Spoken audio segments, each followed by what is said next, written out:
Hello everybody and welcome back to our brand new episode of our NASCAR 25 career mode here on the channel. I hope you're all having a great day. Today we take on Phoenix as well as Las Vegas as we complete the West Coast swing before heading out to the East Coast and taking on Miami in the next episode, as well as Martinsville, as we're jumping straight into the action here from qualifying come Saturday afternoon with the Domino's number 15 Junior Motorsports Chevrolet on the racetrack here in Phoenix. Is a track that has not treated me very well so far in this career mode. A very difficult track to get up to grips with here. This is one of the few tracks where I have to run an entirely custom setup just to be competitive on 105 AI difficulty now as we come up off turn 4 here in our qualifying attempt, and well, there you go, that sets the stage. P25 here, although usually qualifying is going to be worse than where you run.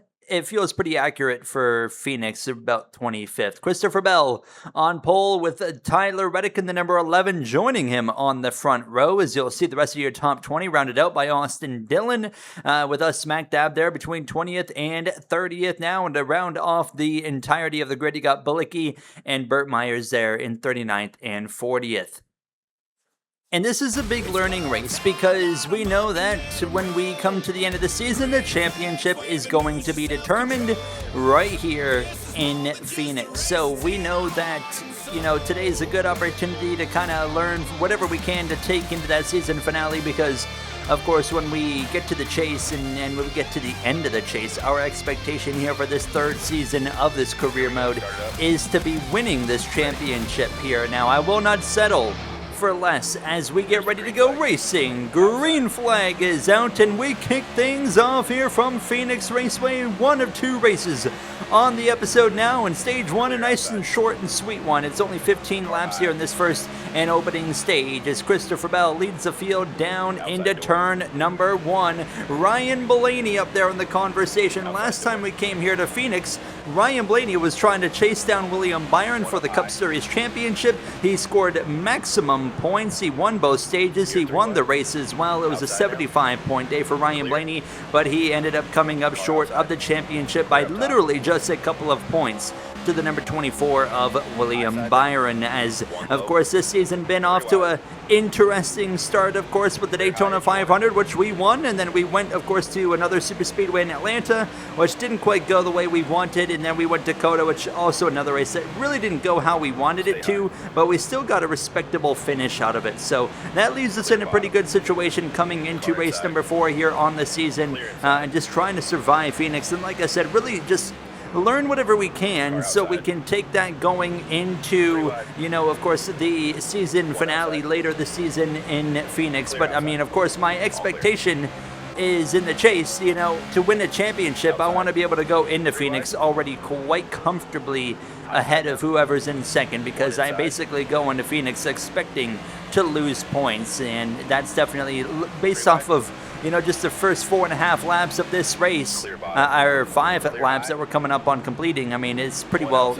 exactly what we're having, kind of play out here, as it clearly looks like a point loss kind of day. But it's a long race, and we know that things can happen, such as getting put into the onside wall by the two there of Austin Cindric, no shocker.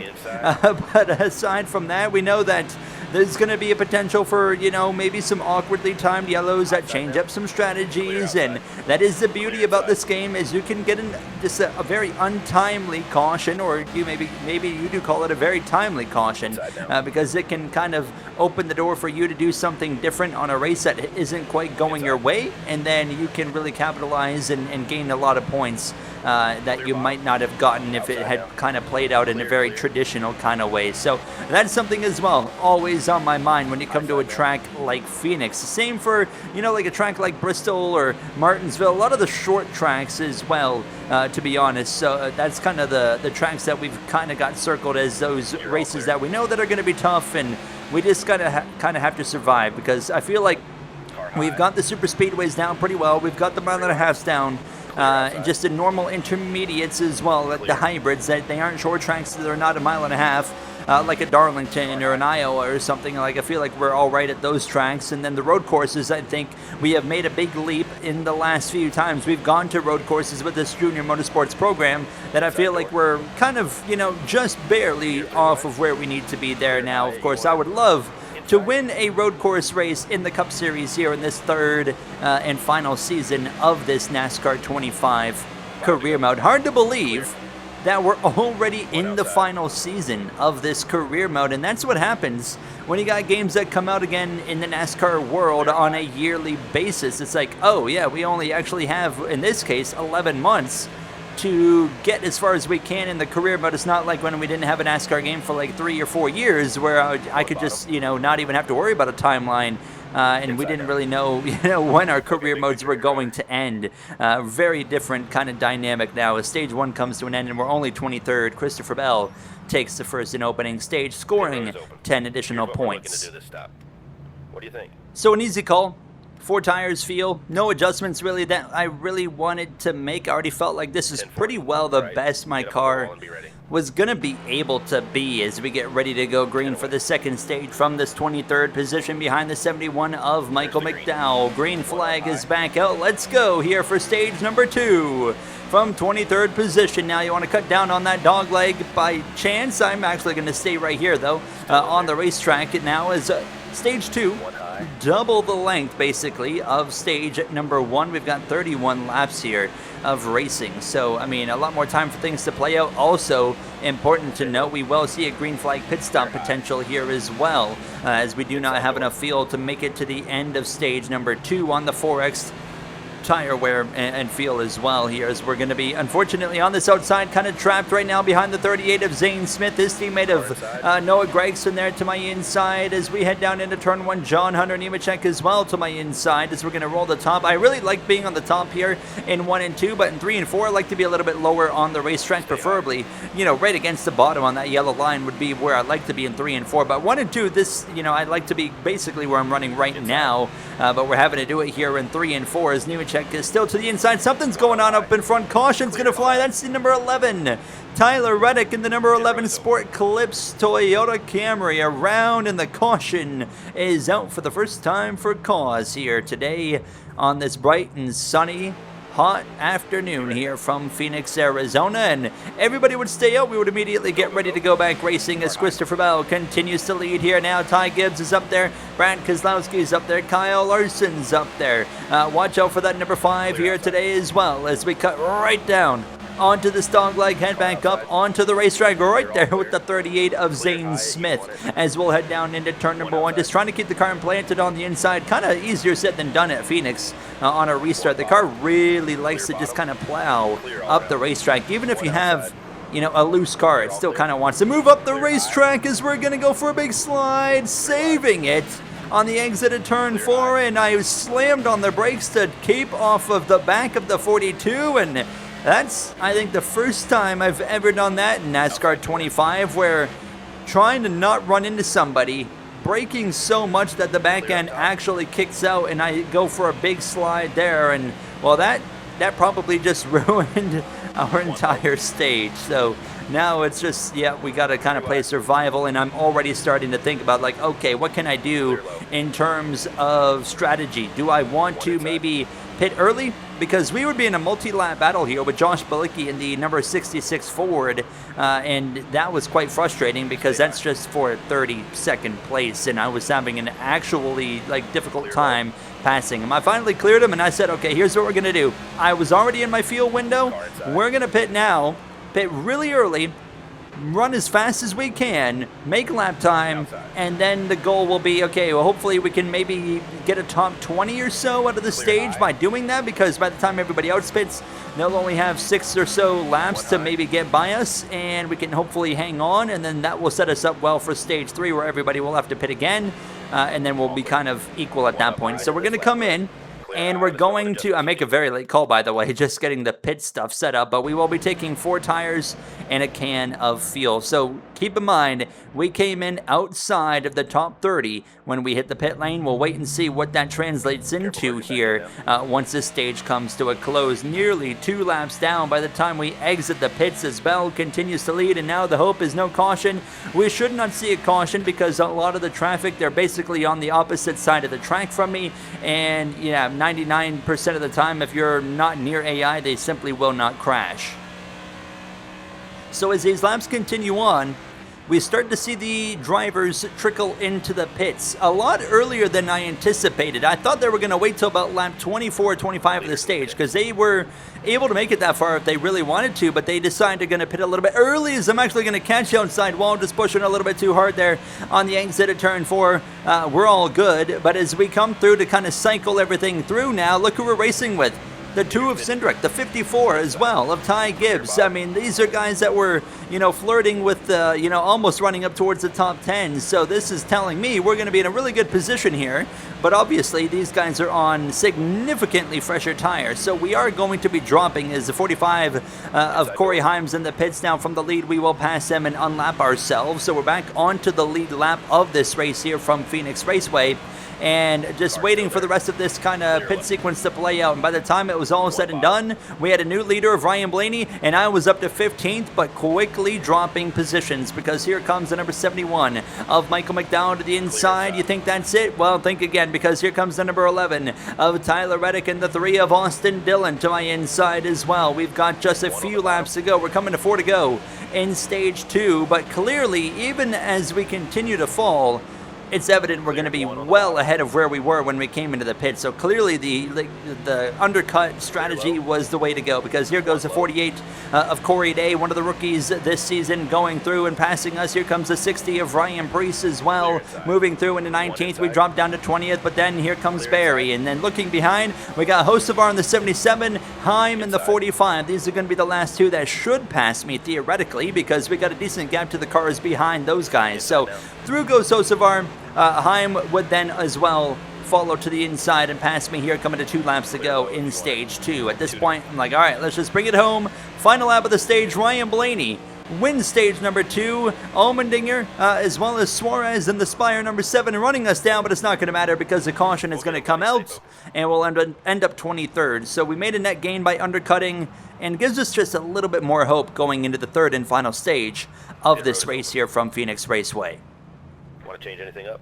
So we will be taking 4 tires as well as fuel, of course, and we, sure enough, maintain our track position here from 23rd. Ryan Blaney in control as we are back racing here. The 3rd and final stage is underway from Phoenix Raceway. Can Ryan Blaney go back-to-back in terms of winning in Phoenix? I think it's very possible here. And, of course, members on the channel, the pit crew members are a part of the career mode lore. And every career mode, we now got 3 career modes, which is crazy to think about. But on that 12 team, you've got Arashi Raiden as well as 3D WR8 that would love to visit Victory Lane here this weekend in Phoenix now as we exit turn 4. But we look at as well just the overall stats of some of these members, and it's been Glenn Lawrence that has shared the most success of anybody. He is now actually a part of the number 15 team for us here, but he's got 9 wins to his name. And then it's Christian Valentin in the first toilet and 6 wins tied together in second. Now as we got some smoke down the back straight away, that's the 21 kind of weaving around, and that is probably the silliest caution I've seen in a while right there, because he just got a little bit loose down the straightaway. Everyone stays out. We immediately get ready to go back racing here in this final stage now, and Ryan Blaney continues to set the pace now as it will be lining up behind Allmendinger to my left side, Corey Day, and the number 48 Ally Financial Chevrolet.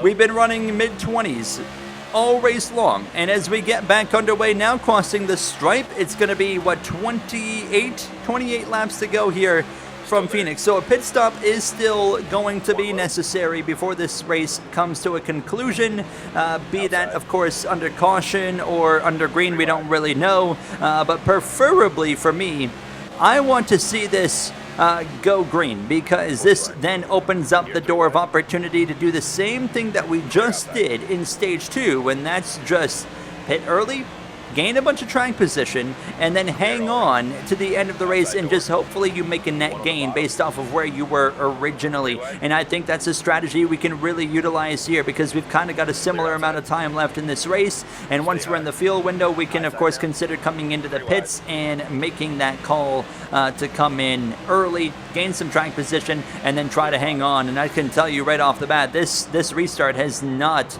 been going well, and it just got a lot worse for someone else. Carson Hocevar hard into the outside wall. Caution is out, and that takes strategy completely out the window, because now everybody can make it from here. We're going to take 4 tires and feel not what I wanted to see, because now if we're going to gain any track position, it's going to have to be straight up. So we'll be restarting in 24th position as we head down towards the front straightaway start-finish line now, and we got a new leader.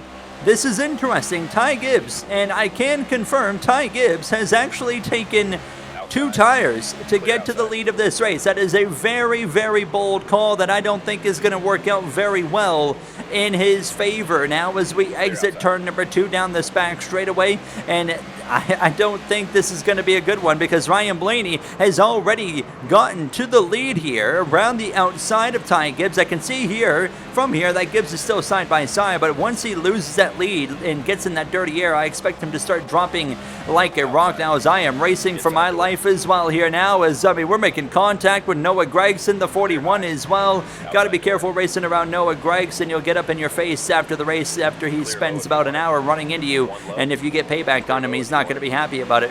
Maybe a bit of shade from San Diego. Nonetheless, he gets in front of me, and we're going to have to eventually pass him back here now, as we now pass the 21 of Josh Berry to the left rear of the number 88 WeatherTech Chevrolet of Shane Van Gisbergen. We would be 3 wide actually between him and the 21 who had gotten back down to the inside, and now we're going to have to fight with Josh Berry here now, who's not making life very easy. And as we head into turn 3, Gregson completely misses that second lane, or even the bottom lane, and we'll slip through and pass him. So we lose a spot back to the 21, past the 4, up into 23rd here now, as we have 13 laps to go in this race. And as we roll through turn 3, now the 21 went way up the track. One more spot, 22nd. It's not over. The 60 up the track on lap 67 to the inside of him, through into 21st. I mean, hard to believe, but this is the best we've run all race long. Kyle Busch leaves the inside open, lap 68.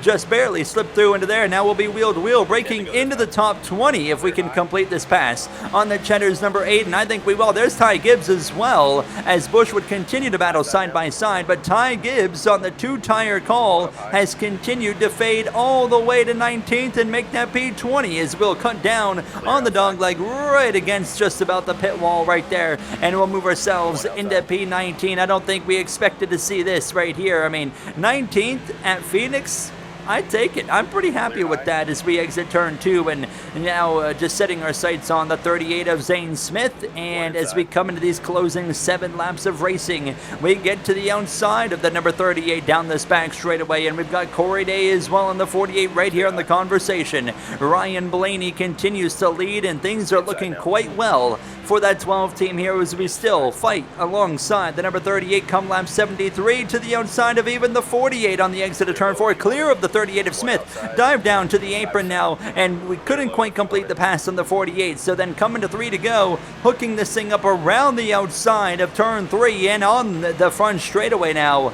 Side by side again with Corey Day, who continues to have a decent rookie run here in his first full-time campaign in the NASCAR Cup Series now, as we continue to utilize the momentum that it really allows this number 15 Domino Chevrolet to roll on that second to third lane available now, as we still fight side by side with 2 laps to go, and we have both run down the Spire 71 of Michael McDowell. Into turn number 1 we go, as Blaney just wants to see the white flag. If there's going to be a caution, it's going to be right here with how hard we're both racing, how hard now 3 of us are racing for the final few spots here, and just kind of in the mid-teens right now, as white flag is in the air. Ryan Blaney makes it back now. He doesn't care what happens behind at this point, as we roll the top one more time off turn number 4, and now we're going to get in front of the 48 of Corey Day, and we'll be side by side with Michael McDowell for P16 on the run into turn 1, and Bubba Wallace way up the road there trying to scrap with the number 20 of Christopher Bell, who hasn't had a great day okay, but off turn 2, good run for us, but gonna get a little bit sideways, allowing the 71 to come back at us. Ryan Blaney off turn 4 wins in Phoenix as we have one last chance to get the 71 through 3 off turn 4, sliding, but we're gonna do it. We're gonna just barely hang on for P16 at the line. What a finish, what a battle, and Ryan Blaney gets the win, and that means a win for members of Arashi Raiden and 3DWR8. So congratulations to them, because that's actually, as well, the first win for both of them, a part of the pit crew lore in this career mode. And as we get ready to kick things off, we've still got another race. We're going into Las Vegas, as you see BJ McLeod there rounding out the grid. But Las Vegas, this is where I feel like immediately we're going to be back up to speed. We should be fighting for at least the top 5, and I think we got a chance to go win this race here today in Las Vegas. Our mile and a half program has been absolutely fantastic. So we kick things off back in the bright yellow Robin Hood colors here on this number 15 Junior Motorsports Chevrolet, but qualifying here with a sponsor goal of being in the top 10. Not quite sure if that's going to happen, but we'll see as we head down into turn 3 and roll right against that white line off turn 4. I did screw up turn 1, as you saw, like I caught the apron, so that did hurt our lap. So I know it's not going to be pretty, and it's going to be a 30.0. Not 30.03, I meant like 30 point, like, oh, that's not good. 29th is William Byron and Kyle Larson lock out the front row here from qualifying. Heim and Reddick there in the top 5 as well. Eric Jones rounding out the top 20, and all the way down in 29th, you finally find us. So yeah, we got a little bit more work cut out for us than I thought, but I know I screwed up my qualifying lap, so I'm overly not concerned. Definitely confident that we can still make something happen in this bright yellow Robin Hood Chevrolet. So, of course, starting on that inside line, I think it's going to be a good opportunity for us to just hook up that bottom. The top line's an option, the middle line's an option. You can really run anywhere here from Las Vegas, and I am confident that we'll be able to put this number 15 anywhere we need to find some success and find some speed now as we get ready to go racing here from Las Vegas. Green flag is back out, and here we go. William Byron, Kyle Larson lead the field down towards turn number 1 here as we get up through the gears. And like I said, 15 laps of fuel actually as well, by the way. So 20 laps of racing here in stage 1. A green flag pit stop is going to be potential for every stage here in today's race now. But of course, like we saw in Phoenix, might see some cautions that spice things up. I have adjusted the caution or the incident frequency, I should mention. Usually I run about 60 on the incident frequency to like 65. I've turned it down to about 50 here in this episode now. I used it in one of my 100% length race streams recently and felt like it was a pretty good balance. So I said, okay, let's use that again here. As well in the career mode and see what happens, because you know we do have some races that get very filled with cautions at times, and then you do have races though where not much happens at all. Phoenix only had a couple of incidents. I felt like that was a good balance, but that was with the 50 incident frequency. So we'll see how it plays out here in Las Vegas, but I'm sure that no matter what we turn that slider to, one of the cautions will come at like the worst times possible for us, because it seems like that's a bit of a trend sometimes and it gets a little bit annoying, but it is what it is. We continue, though, to slowly just kind of take our time working our way forward from 29th only to 27th here at lap 5, though. Starting to make some moves to the outside of the 43 of Eric Jones, or sorry, that's the 42 of John Hunter Nemechek, but we're immediately bringing the fight to the others, like the 77 of Carson Hocevar, the 88 Red Bull Chevrolet of Shane Van Gisbergen. You got the 21 here of Josh Berry just in front of us, and how about out front, the 45 rookie of Corey Heim, who just picked up his first win in real life just this past weekend in San Diego, and what was an absolutely fantastic race, and that was nearly a fantastic crash waiting to happen. Fortunately, we got out of it there, and then immediately bring it 4 wide to the inside here on the exit of turn 4 with just an absolutely massive run, and you get a 3-for-1 special there. 2 of them might have been on a 50% discount, but the job's done nonetheless, and we get to immediately right up to the back here to the left rear and alongside the number 71 of Michael McDowell. So again, undercutting is in the cards here as a potential strategy to try and gain a little bit more track position. It worked in Phoenix. I was already thinking about using it here as well, because as we are at 13 laps to go here on the stage, I'm like, yeah, if we don't do an undercut, we're probably not going to have a chance to get stage points.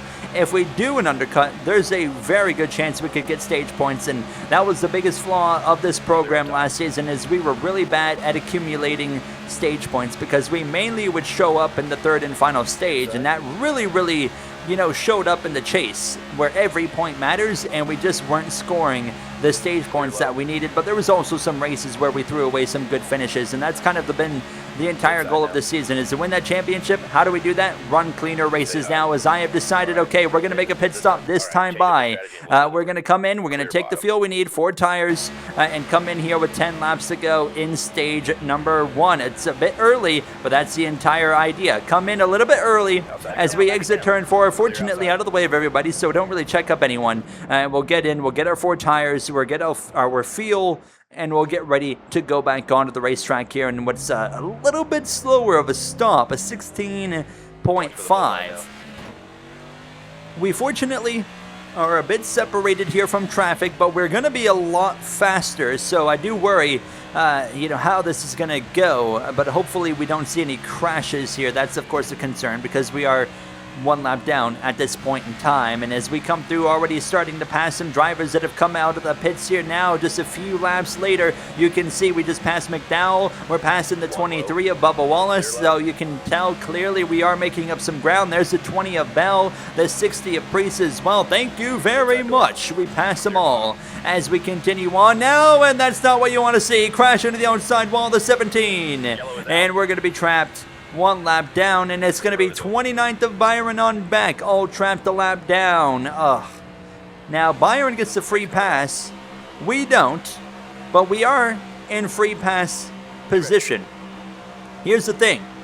We're going green just to go back under caution basically now, but here's the problem. We've got older tires than everybody around us because we pitted 2 laps earlier, at least 3 laps earlier. So we got a 2-lap dash for stage 1, and we need to hold off Ryan Priest, we need to hold off Chris Buescher, we need to hold off every car that's on my right side right now or behind us to get the free pass. Now, if there was more laps to go, I would have pitted and taken fresh tires, but only 2 laps, you got to go for it now, and right off the bat, the 17 has the edge into turn number 3. Now we'll be alongside, though, into the corner, nearly clears at 17, not liking what I'm seeing so far. Exiting turn 4 down this front stretch, Bubba Wallace to the rear bumper, we cover him off, 1 lap to go in stage 1, and Buescher's clear and driving away. Not what you want to see there into turn 1, but he's checking up behind the 84 Carvana Toyota of Jimmy Johnson. Back to the inside, it's going to be 3 wide down the back straightaway for the free pass. Who's going to get back to the green-white checkered first? It's all about who has a nose on who.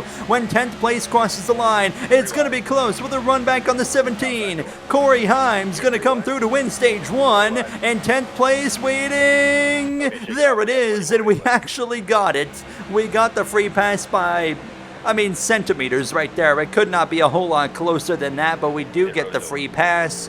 Now, everyone's actually staying out, but we're going to come in, we're going to get our tires and fuel. We'd be starting at the back regardless. So we got our tires, we got our fuel, we get back going here for stage 2. But obviously, still, we made a pit call to pit early and undercut the field in an attempt to score stage points after qualifying 29th. Instead, that means we start stage 2 and 30th. So obviously, things didn't quite work out the way we had wanted it to, and now we're spending stage 2 kind of playing the repair job of that, and that's a little bit frustrating. And obviously we could, if we wanted to, we could consider doing another undercut here, but I just, after what just happened in stage 1, I feel like that would be a pretty bad idea. So I don't really plan on going for an undercut here. What we're just going to do is kind of base it off what everyone else is doing, go a little bit long and see what happens as we immediately are starting to now gain some track position. There's a lot of fast cars trapped a lap down right now, so a lot of slower cars in the top 30, and there we go, making some gains into the top 20 already, just carving my way through the traffic. And how about the 45 of Corey Heim, who continues to lead, maybe not for long because now we got a new leader. The 19 of Chase Briscoe out in front here from Las Vegas down this back straightaway, and we just continue to march our way forward now, passing the 2 of Cindric, the 22. I mean, we're up into 13th here on the back of Ty Gibbs, and now Kyle Larson goes to the lead of this race here as we're right on the back of the 48 of Corey Day, giving him a big push down this back stretch. And, well, to my surprise, in just 7 laps, we're about to be in the top 10. Now, of course, we do have a little bit fresher tires. I know it's only about 2 or 3 lap fresher tires, but on 4X tire wear, it's going to make quite a big difference. And we're up to P9 on lap 8 here of stage number 2 now, and we continue to make headway here to the outside now of the number 12 of Ryan Blaney down the front straightaway. This would be a move to put us into P8. How about Josh Berry up there in P6 right now? Both myself and Chase Elliott are going to kind of get to him at the same time as we've gotten to the outside of the Napa Auto Parts number 9 Chevrolet as well. Through 3 and off turn 4, close quarters racing, and we're both going to get past this 21 of Josh Berry, and up into P7 we go, still fighting with the Napa 9 of Chase Elliott. Look at the pit lane on the track map. Pit stops are kicking off. Here we go, as we will clear Chase Elliott and move up into P6, and now set our sights on Ross Chastain, who end of lap 12 comes in with the 45 of Heim, the 19 of Briscoe. We move up into P3, trying to run down the number 11 of Tyler Reddick, of course, who replaced Denny Hamlin, who retired at the end of the 2026 season. Kyle Larson's in the lead, and around goes the 11 of Reddick. Caution's gonna fly, and, well, a bunch of guys were already in the pits, so they can pit and come out in front of us. Now, I would make a big mistake. Keep watching. Watch the timer. Watch that timer.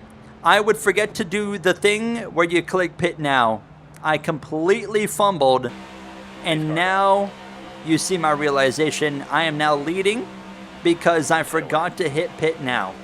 So now we have like 3 laps of fuel, and we've finally gotten ourselves back into the conversation in the top 10, and now I have made an absolutely massive mistake here from Las Vegas, because we don't have enough fuel to make it. We've got 5 laps to go. We've got 3 laps of fuel. We're going to have to come back into the pits and, we're going to have to go and fill this thing up on gas. So it is what it is, but I mean, an absolutely catastrophic error after we got the free pass and raced our way back up to the front here now as we're racing alongside that number 45 of Corey Heim. How about Corey Day? It's a pair of Corys up here. Connor Zilish in that 99 just behind, but you can see we're already starting to drop as we roll through turn 1 and 2. Sideways, losing the rear end. Do we save it? Down the back straightaway? Yes, we do. And we are going to immediately bring this thing back to the pits here now. Honestly, if I had spun around there and gotten the caution, that would have actually helped us a lot, but I'm not just going to wreck on purpose. So we're going to exit turn 4, and we're going to get into the pits. The car was so loose right there on worn tires, but now we're going to lose a lap, and we did lose a lap, and we're going to come out, and there's only going to be, the leaders are coming back to the white flag. So what I would do, I would ride around very slow. I rode around the track at a snail's pace right now, not even 180 miles per hour. Corey Heim's going to sweep the first 2 stages. He wins stage 2. And as we take 35th, here's the little bit of hope that we have. We are going to see everybody come into the pits. We're going to stay out. We will get the wave around. And our tires are not too worn. Our tires are still in good enough shape that we should be able to still fight relatively well here with the majority of these cars. Now, we're going to be scored 26th place because of the wave around, but the problem is, of course, with the wave around, you have to go to the back. So we are all the way at the back of this pack of cars as we return to the racing action. How about Corey Heim's number 45 for 2311 and Toyota? It's been an absolutely incredible weekend so far. Can they cap it off with his first career win here in the NASCAR 25 career mode? Now, we're going to find out in 26 laps as we are now behind the 20 of Christopher Bell. He was the free pass in that number 20, so he has now got an opportunity to go back forward as well, as we're going to roll right up to the back of the Interstate Batteries Toyota and immediately jump down to the inside, and we would actually pass him, and we just immediately start passing, pretty well everybody else as well as we come through this tri-oval here. And at this point, knowing that we're going to need another caution to really be up in the mix, I think, and just hoping that we can have a smooth stage, because both stages so far, something has gone wrong. Stage 1, something out of our control. Stage 2 was entirely my fault with the just absolutely massive mistake I made. Just so disappointed in myself for that one now, because we're still, again, playing recovery. We've started all stages so far outside of the beginning of the stage 1, in recovery mode of trying to get back to where we were. Clear up top. But we're doing everything we can. And we continue to work our way forward, and we've got great pace in this Robin Hood number 15, and we're up back into the top 20, making a pass on Noah Gregson for 16th. You got Carson Hocevar, you got Connor Zilish in the number 99 for Trackhouse right here in front of us. The 19 of Briscoe, who was leading earlier, has trickled down the order here. Now he's not even in the top 10, as we're going to split between him and Hocevar through the middle line. We'll pass Briscoe for 14th, get alongside Nemechek, and roll right up to the back of the 99 of Connor Zilish as well, who leaves the inside open. We'll pass him for 12th, and then Cindric for P11. So we're about to break back into the top 10 of this race here once more, which has been absolutely fantastic here. Now to the outside of the 16 of AJ Allmendinger, and we're getting just really big runs right now through 3 and 4 now, as we've only got 3 laps of fuel, so we're about to see some more pit stops. In comes Allmendinger, and then here comes Chastain, and the 12 as well. Blaney's staying out. The 45 of Heim. Heim's in from the lead as we're to the inside of the 54 of Ty Gibbs, pitting this time, so we will be taking a can and a half of fuel and 4 tires as we head down into turn number 1 up the racetrack, and again, we're sideways again like we were earlier. Big save maybe coming. Are you kidding me? Into the inside wall and damage to the left side of the car. Are you kidding me? We just made another mistake, and we're going to come back into the pits, but I knew that just ruined my race because I just gave up so much time. It would be a 16-second stop, and we would come out just in front of the 66 of Chad Fincham. That's how I knew her. Sorry, actually, I believe that was Josh Balicki. But either way, I knew that my race was screwed now, and we're going to need a caution. And I don't really know if we're going to get a caution the way the race has gone. So at this point, giving it everything I have, and this kind of just summarizes this race. Stuff going wrong. Unfortunately, that was, again, just like stage 2, my entire doing, as we have run down Ty Dillon for position. Corey Heim and the number 45 is still leading this race as we continue into turn 3 and passing the 10 to Dillon. Now we are making good time. We could still maybe crack the top 20 here before this is over. We would then run down for position Ryan Preece and Cody Ware. Lap 64, we're going to pass Preece. We're going to get alongside Cody Ware. We'll pass him. Next up's Josh Berry, who's about 1 second in front of us for 21st. Then Austin Dillon, who is about a second and a half in front. Coming to 2 to go. The 21 actually pits. Barry's in, and he's not the only one. Allmendinger's in as well, so that allows us into the top 20 with 2 laps to go.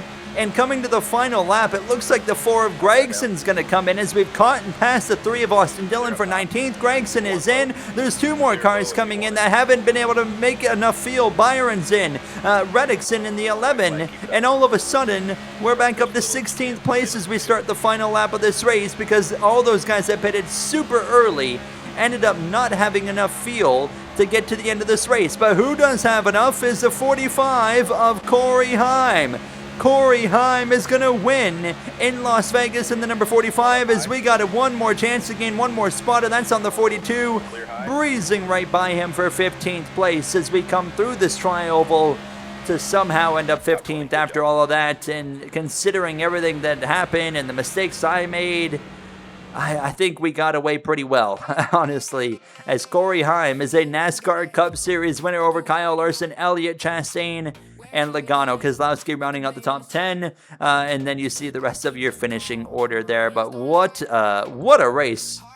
Starting next episode, we are going to show the points. But yeah, we get these first 3 episodes out of the way, and like I said, next episode we will start showing the actual points for the season. Suarez and Kyle Busch, unfortunately, round out the bottom of the grid. What a race. Yeah, I did not expect that. And on top of that as well, member win as well. The first toilet gets a win, as well as Mr. Bad Guy. So congratulations to those 2. That's career win number 7 for Toilet, and career win number 1, I believe, as well for Mr. Bad Guy. That's going to do it for me. I hope you guys enjoyed. I'll see you guys in the next episode. Thank you for watching, and have a great day.